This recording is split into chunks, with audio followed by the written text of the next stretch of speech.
English grammar के पिछले video में हम लोगों ने विभिन्न प्रकार के डिटरमाइनर्स के बारे में जाना था। इस अध्याय में हम लोग डिटरमाइनर्स के पहले फॉर्म आर्टिकल्स के बारे में जानेंगे। ए, एन तथा दी ये आर्टिकल्स कहे जाते हैं।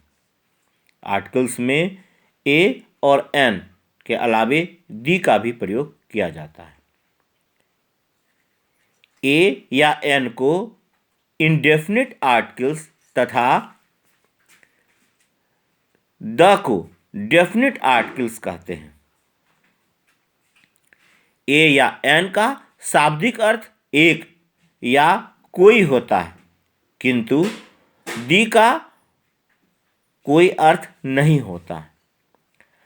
आर्टिकल्स नाउन को डेफिनिट यानी निश्चित तथा इनडेफिनिट अनिश्चित दोनों रूपों में बनाने में मदद करता है। यानी ए और एन के द्वारा हम लोग डेफिनिट या इनडेफिनिट दोनों रूप में नाउन को बना सकते हैं। जैसे एक कहें या कोई कहें, कोई कहने से इनडेफिनिट फॉर्म आता है और एक कहने से डेफिनिट फॉर्म आता है। तो नाउन को डेफिनिट तथा इनडेफिनिट दोनों रूप में बनाने में आर्टिकल का यूज किया जाता है, जिसमें ए और एन का यूज किया जाता है।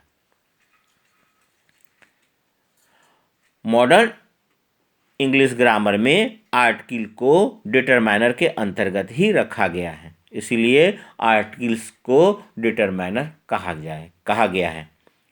अब है प्रोनाउंसिएशन ऑफ आर्टिकल्स। ए का प्रोनाउंसिएशन हम लोग अ भी कहते हैं। अ और यह अ जो है यह वीक फॉर्म है और स्ट्रॉन्ग फॉर्म ए है, जो ज़्यादातर ए के नाम से हम लोग जानते हैं। ए को ए कहते हैं और स्ट्रॉन्ग फॉर्म और वीक फॉर्म अ है। एन का वीक फॉर्म अन है और स्ट्रॉन्ग फॉर्म एन है। दी का वीक फॉर्म द है और स्ट्रॉन्ग फॉर्म दी है। सामान्य रूप से अंग्रेजी बोलते समय आर्टिकल्स के वीक फॉर्म का ही प्रयोग किया जाता है। यानी कि अगर इंग्लिश बोलने में हम लोग ए को अ कहते हैं और एन को अन कहते हैं और दी को द कहते हैं, यह वीक फॉर्म कहलाता है। यानी ए का उच्चारण अ, एन का उच्चारण अन और दी का उच्चारण द किया जाता है। अगर कॉन्सोनेंट से शुरू होने वाले शब्द हो नाउन के रूप में, तो इसके पहले अगर THE दी आए तो उसे द पढ़ा जाता है। सामान्य रूप में अगर नाउन कॉन्सोनेंट से शुरू हो रहा हो तो उसके पहले अगर दी आता है तो उसे दी ना कह के द कहते हैं। जैसे this is the man, that is the book. अगर वोवेल से शुरू होने वाले नाउन शब्द हो तो उस शब्द के पहले अगर दी आता है तो उसे द न कह के दी कहा जाता है। जैसे कि this is the elephant, that is the umbrella, that is the umbrella. तो द न कह के दी कहते हैं। अगर दी के बाद आने वाले शब्द पर जोर देने की आवश्यकता हो, यानी कि एम्फेसिस या स्ट्रेस देने की आवश्यकता हो, तो दी का उच्चारण जो है वह दी होता है। यानी शब्द पर अगर जोर देना हो और वह शब्द जो है वही हिंदी के वही शब्द को निर्देशित करता हो, यानी उसका मतलब आए कि नहीं यह वही आदमी है, तो वही लड़का है, वही शर्ट है। तो इस प्रकार से अगर हम लोग कहते हैं तो वैसी स्थिति में द का प्रयोग जो है वह उच्चारण दी के रूप में होता है, भले ही उसके पहले वह कॉन्सोनेंट आया से ही क्यों ना शुरू होता हो, वहाँ पर हम लोग द ना कह के दी कहेंगे। जैसे एग्जाम्पल में है, this is the shirt which I like most, this is the boy who stole my pen, this is the man who worked for me।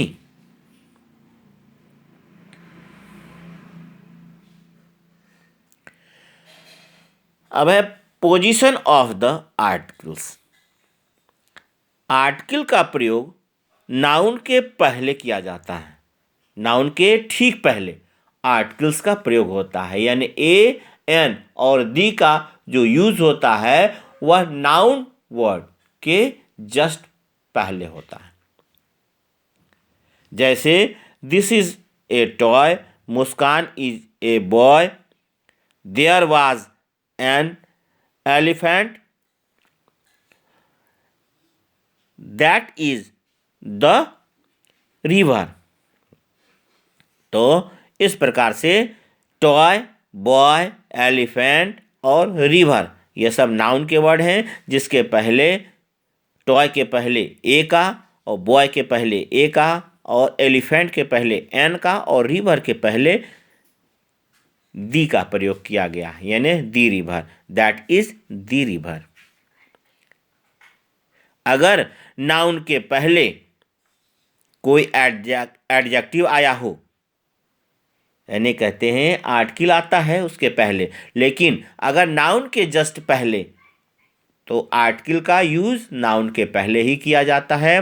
और अगर एडजेक्टिव, तो एडजेक्टिव आया हो, एडजेक्टिव ज़्यादातर जो है वह उसके पहले आता है, तो good, bad, beautiful, deep etcetera ये सब अगर रहता है तो आर्टिकल का प्रयोग हमेशा जो है उस एडजेक्टिव के जस्ट पहले होता है, ना कि नाउन के पहले। एडजेक्टिव अगर होता है तो हम लोग उसका प्रयोग उसके पहले करते हैं। जैसे ब्यूटीफुल टॉय कहें तो उसके पहले ए का यूज़ किया जाएगा, तो ए ब्यूटीफुल टॉय कहेंगे। जैसे कहेंगे this is a beautiful toy. जैसे गुड बॉय कहते हैं तो a good boy, Muskan is a good boy. Old elephant, तो उसके पहले एन का यूज करते हैं और तब कहते हैं एन ओल्ड एलिफेंट। जैसे डीपेस्ट रिवर कहते हैं तो द डीपेस्ट रिवर कहते हैं, that is the deepest river. इस प्रकार से इसका यूज हम लोग करते हैं। यानी कि अगर एडजेक्टिव है गुड, बैड, ब्यूटीफुल, डीप, यानी नॉर्मली जो एडजेक्टिव में जो सब वर्ड यूज़ किए जाते हैं विशेषण के रूप में, तो वे वर्ड रहने पर नाउन के जस्ट पहले अगर एडजेक्टिव के वर्ड हों तो आर्टिकल नाउन के पहले ना लग के उस एडजेक्टिव के पहले इस प्रकार से लगाया जाता है। तथा साथ ही यह ध्यान रखना चाहिए कि अगर नाउन के पहले एडजेक्टिव है और उस एडजेक्टिव के पहले अगर कोई एडवर्ब आया है तो आर्टिकल का प्रयोग जो है वह उस एडजेक्टिव और उस नाउन के पहले जो एडवर्ब है उस एडवर्ब के ठीक पहले किया जाएगा। तथा ए और एन का प्रयोग जो है अपने सबसे निकट वाले शब्द के अनुसार से होगा। यानी एडवर्ब का जो शब्द है वह अगर स्टार्टिंग वर्ड उसका कॉन्सोनेंट है तो ए होगा, और अगर वह वोवेल से शुरू होता है यानी ए ई आई ओ यू में से किसी से भी शुरू होता है तो ए के स्थान पर वहां पर एन का यूज किया जाएगा। ऐसी स्थिति में नाउन को नहीं देखा जाएगा। नाउन में अगर ए ई आई ओ यू आया भी है और अगर एडवर्ब में वह वर्ड नहीं है तो वहाँ पर एन नहीं लगेगा, वहाँ पर ए का ही यूज़ किया जाएगा।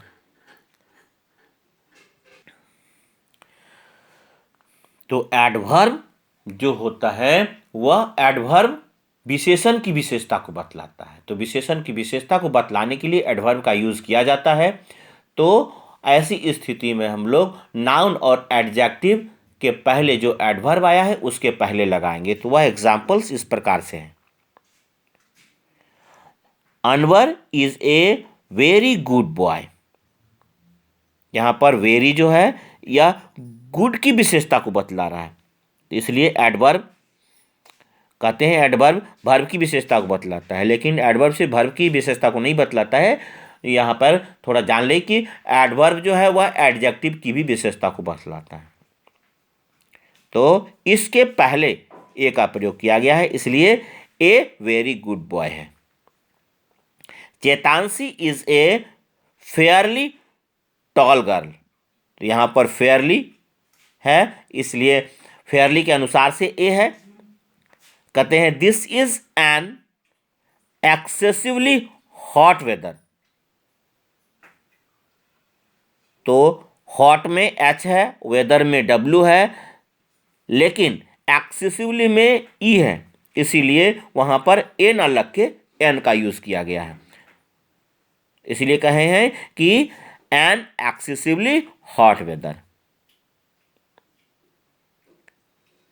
There was an extremely old elephant. यहाँ पर एन का यूज एलिफेंट के अनुसार से नहीं होकर वह एक्सट्रीमली के अनुसार से है। इसके बाद जो टर्म है उसमें कुछ वर्ड्स आते हैं जिन वर्ड्स के बाद आर्टिकल्स का यूज किया जाता है। सामान्य रूप में अगर all, both, such, double, half, many, rather, exactly, what, quit, just इत्यादि अगर सेंटेंस में आता है तो उसके जस्ट बाद आर्टिकल का प्रयोग किया जाता है। जैसे all the teachers, both the students, such a boy, double the amount, half an hour, many a candidate, rather a hot weather, exactly the same, what an idea, quit a good job, just the right moment. इस प्रकार से all, both, such, double, half, many, rather, exactly, what, quit और just के बाद ए, N या दी का use किया जाता है। यदि नाउन के पहले एडजेक्टिव हो और उस एडजेक्टिव के पहले हाउ, सो, टू, एज हो तो आर्टिकल का प्रयोग एडजेक्टिव और नाउन के बीच में किया जाता है। यानी सेंटेंस में अगर उस एडजेक्टिव के पहले हाउ है, सो है, टू है, एज है, तो वैसी स्थिति में आर्टिकल का जो यूज है वह एडजेक्टिव और नाउन दोनों के बीच में किया जाएगा। एग्जाम्पल इस प्रकार से है हाउ फाइन ए डे। तो ए का यूज फाइन और डे के बीच में किया गया है क्योंकि हाउ का यूज किया गया है इस सेंटेंस में, इसलिए। It is so good a chance. तो यहाँ पर ए का यूज गुड और चांस के बीच में किया गया है क्योंकि सेंटेंस में सो है उसके पहले, एडजेक्टिव के पहले। He is so fine a man. तो यहाँ पर सो होने के कारण से फाइन और मैन के बीच में ए का यूज किया गया है। He is too proud a man to ask for help. यहाँ पर TOO टू का यूज प्राउड के पहले किया गया है, इसीलिए प्राउड और मैन के बीच में ए का प्रयोग किया गया है। It was as though a situation as I have ever faced. तो एज होने के कारण से दाउ और सिचुएशन के बीच में ए का यूज किया गया है।